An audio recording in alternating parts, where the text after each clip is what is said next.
Jo, nuk ka në një arsye diçka filozofike që ka mungu. Asardhja në zërkrakit në seancë pas mungesës së 2 ditëve më parë nuk I mjaftoi lëvizjes vendosit që të arrijë maksimumin e deri tanishëm prej 57 votave në tentimet për konstituim të kuvendit. Për kanë dhënë votën 55 deputet, kundër ka qenë 1. Madje këto vota gjithsesi të pamjaftueshme nuk qenë fare për Albulena Haxhiun, kandidaten e vetme të lëvizjes vendose për kryetare të kuvendit. Të enjtën u tentua ndryshimi I mënyrës së shprehjes së vullnetit të zgjedhurëve të popullit nga ngritja e dorës në votim të mbyllur. Për këtë duhej të zgjidhej fillimisht një komision. Ftoi përfaqësuesit e partive politike që të propozojnë nga një antar për komisionin. Propozimi që përgjigj lëvizja vetëvendosje dhe komunitetit pakicjo-serbe. Caktojmë deputetin e Kuran Murati. Se propozoj Fidan Brinazhult.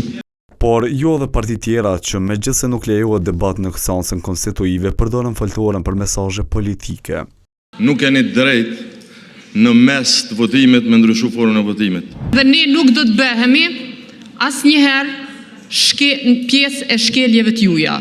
Kundërshtoi edhe lista serbe që I bëri deputetët të vetëvendosjes të reagojnë edhe ndaj partive shqiptare për bashkërendim. Por time kadria e aleancës pati përgjigje.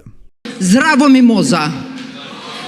Seanca u shty për të shtunën e 3 prillit e që tashme ka numër dëshifror të përpjekjes për konstituim e 10 me radhë.